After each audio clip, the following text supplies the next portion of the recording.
Daniel की किताब 6 century BC को लिखी गई थी, यानी कि प्रभु यीशु के आने से तकरीबन 500 साढ़े 500 साल पहले। और इस किताब की भविष्यवाणियाँ इतनी सिद्ध और सच्ची हैं कि कई लोग ये संदेह करते हैं कि ये किताब बहुत देर बाद लिखी गई है।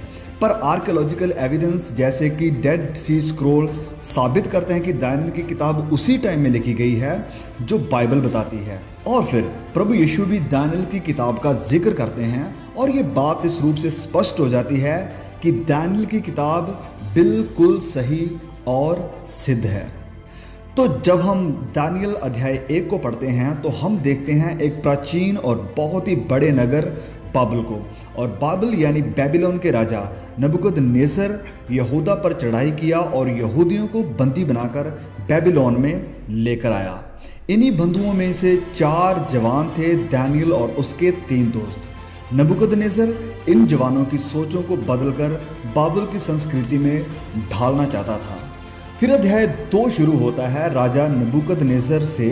उसने रात को एक सपना देखा है और उसकी वजह से वह बहुत परेशान है।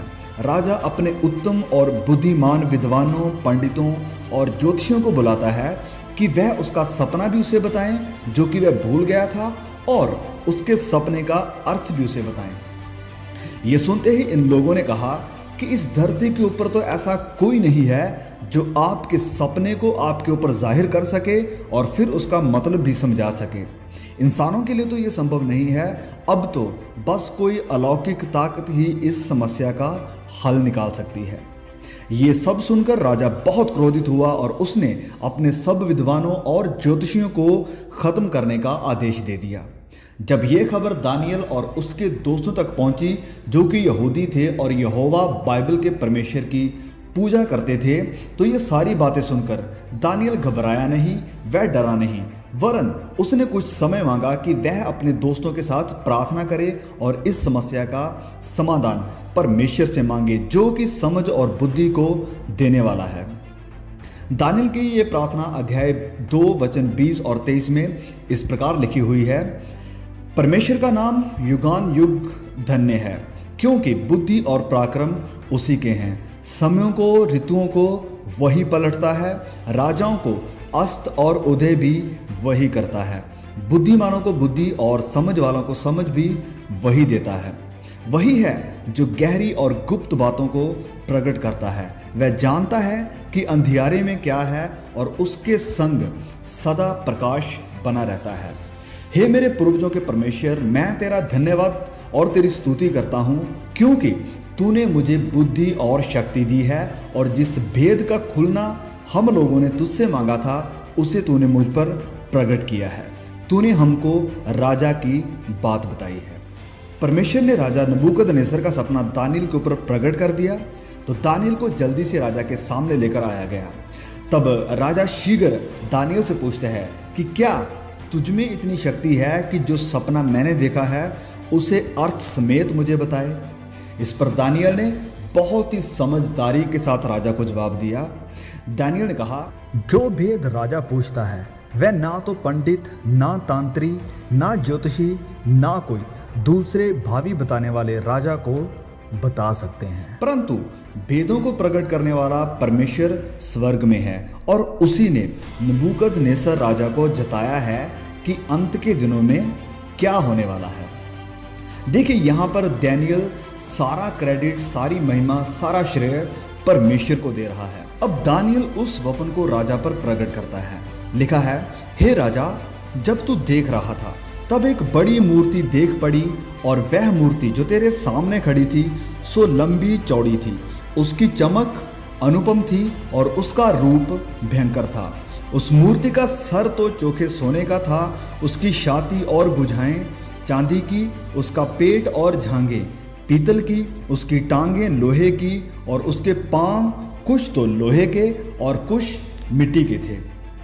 फिर देखते देखते तूने क्या देखा कि एक पत्थर ने बिना किसी के खोदे आप ही आप उखड़कर उस मूर्ति के पांव पर लगकर जो लोहे और मिट्टी के थे उनको चूर चूर कर डाला। तब लोहा, मिट्टी, पीतल, चांदी और सोना भी सब चूर चूर हो गए। अब ध्यान से सुनिए यहाँ पर, और वह पत्थर जो मूर्ति पर लगा था वह बड़ा पहाड़ बनकर सारी पृथ्वी में फैल गया। अब यह सब सुनकर राजा बहुत ही उत्साहित और हैरान हुआ होगा और दानियल के हर शब्द को बड़े ध्यान से सुन रहा होगा। दानियल आगे बढ़ता है और इस सपने के मतलब यानी अर्थ को राजा के सामने प्रकट करता है। लिखा है, हे राजा, तू तो महाराजा धीराज है, क्योंकि स्वर्ग के परमेश्वर ने तुझको राज्य, सामर्थ, शक्ति और महिमा दी है, और ये सोने का सर तू ही है। दानियल स्पष्ट रूप से जान लेता है कि स्वप्न में मूर्ति का यह सर नबूकदनेस्सर राजा और उसके महान साम्राज्य को ही दर्शाता है। बाबुल प्राचीन समय का बहुत ही शक्तिशाली और महिमामय राज्य था और उसका प्रमुख निशान सोना था, और सोने को ही वह लोग करेंसी के रूप में इस्तेमाल करते थे। बाबुल की दीवारें 220 फीट ऊंची थी और 50 मील लंबी और 80 फीट चौड़ी थी, जिसके ऊपर कई रथ एक साथ चल सकते थे। बाबुल हैंगिंग गार्डन की वजह से भी बहुत प्रचलित था, जो कि प्राचीन समय के 7 अजूबों में से एक था। पर राजा नबूकदनेस्सर को ये बात परेशान कर रही थी कि उसका राज्य हमेशा के लिए नहीं रहेगा। फिर दानियल कहता है कि तेरे बाद एक राज्य और उदय होगा जो तुझसे छोटा होगा। इतिहास बताता है कि नबूकदनेस्सर के बाद बाबुल का शासन जाता रहा और मादियों और फारसियों का राज्य पूरी दुनिया में फैल गया। पर इससे पहले कि मादियों और फारसियों का राज्य शुरू होता, दानियल ने इसके बारे में पहले से ही भविष्यवाणी कर दी थी और इन राज्यों का नाम लेकर बुलाया था। लिखा है, अर्थात 13 राज्य बांटकर मादियों और फारसियों को दिया गया है। दानियल अध्याय 5 वचन 28। तो 539 बीसी में किंग साइरस की अगुवाई में फारसियों के सेना ने बाबुल को हरा दिया और राज्य करना शुरू कर दिया। मादी और फारसी साम्राज्य बाबुल के जैसे शक्तिशाली और महान नहीं था। ये लोग चांदी को करेंसी के रूप में इस्तेमाल करते थे। फिर दानियल मूर्ति के तीसरे भाग को प्रकट करता है। लिखा है कि फिर एक और तीसरा पीतल का सा राज्य होगा जिसमें सारी पृथ्वी आ जाएगी। दानियल अध्याय 2 वचन 39। इतिहासकार बताते हैं कि यह तीसरा राज्य यूनानी राज्य था जिसकी अगुवाई महान सिकंदर ने की थी। बाइबल ने फिर से पूरे स्पष्ट रूप से इस महाराज्य का नाम लेकर सैकड़ों साल पहले ही बता दिया था। लिखा है, और वह यूनान का राज्य है जो मादी और फारसी राज्य के ऊपर विजय होगा। फिर दानियल लोहे की टांगों का अर्थ बताता है। लिखा है, और चौथा राज्य लोहे के तुल्य मजबूत होगा। लोहे से तो सब वस्तुएं चूर चूर हो जाती है और पिस जाती हैं। उस चौथे राज्य में सब कुछ चूर चूर होकर पिस जाएगा। दानियल अध्याय 2 वचन 40। यह भविष्यवाणी शक्तिशाली साम्राज्य रोम को छोड़ किसी और के बारे में नहीं हो सकती है।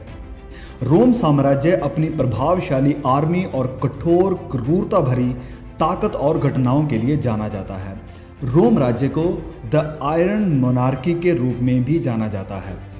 बाइबल हमें बताती है कि प्रभु यीशु के समय में यही राज्य ताकत में था और अपना शासन चला रहा था।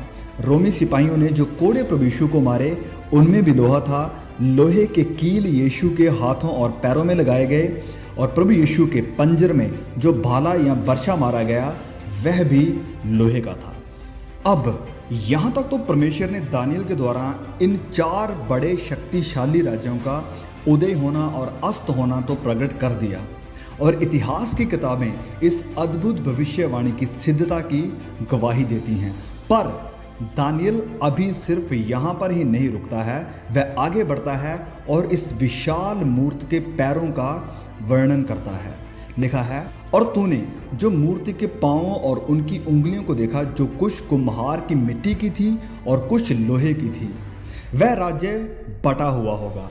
और जैसे पांवों की उंगलियां कुछ तो लोहे की और कुछ मिट्टी की थी, इसका अर्थ ये है कि वह राज्य कुछ तो दृढ़ होगा और कुछ निर्बल होगा।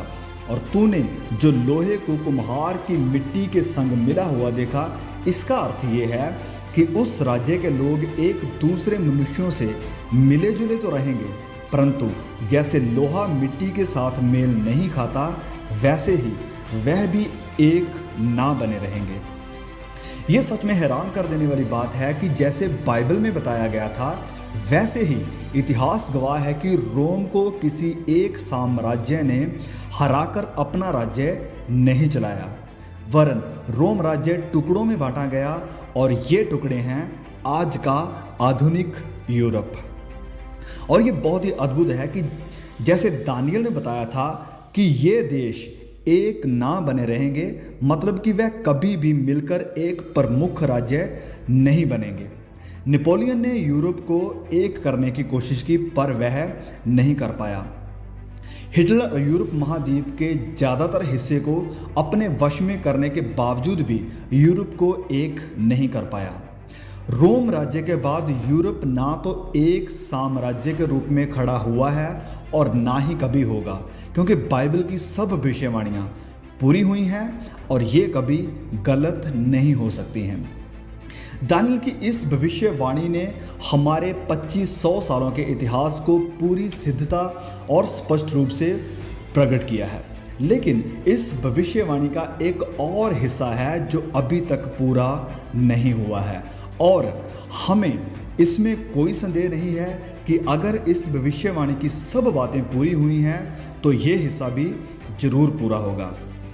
हमारे आज के आधुनिक दिनों के बारे में बोलते हुए दानियल ने कहा, और उन राज्यों के दिनों में स्वर्ग का परमेश्वर एक ऐसा राज्य उदय करेगा जो अनंत काल तक ना टूटेगा और ना वह किसी दूसरी जाति के हाथ में किया जाएगा, वरन वह उन सब राजाओं को चूर चूर करेगा और उनका अंत कर डालेगा, और वह सदा स्थिर रहेगा। दानियल अध्याय 2 वचन 44। तो दानियल यहाँ पर स्पष्ट रूप से इस ग्राउंड ब्रेकिंग भविष्यवाणी की अंतिम घटना बताता है। तो वो पत्थर कौन है जो चट्टान से निकलकर इन सब राज्यों को चूर चूर करके अपना एक अनंत काल का राज्य स्थापित करेगा? तो इसका जवाब भी दानियल खुद देता है। अध्याय 7 वचन 13 और 14 में लिखा है कि मैंने रात के स्वप्न में देखा, और देखो मनुष्य के पुत्र सा कोई आकाश के बादलों समेत आ रहा था, और वह उस अति प्राचीन के पास पहुंचा और उसको वह उसके समीप लाए। तब उसको ऐसी प्रभुता और महिमा और राज्य दिया गया कि देश देश और जाति जाति के लोग और भिन्न भिन्न भाषा बोलने वाले सब उसके अधीन हैं। उसकी प्रभुता सदा तक अटल और उसका राज्य अविनाशी ठहरा। अब आप शायद पूछेंगे कि ये कौन है जो मनुष्य के पुत्र सा दिखाई देता है और जिसकी यहाँ पर बात हो रही है?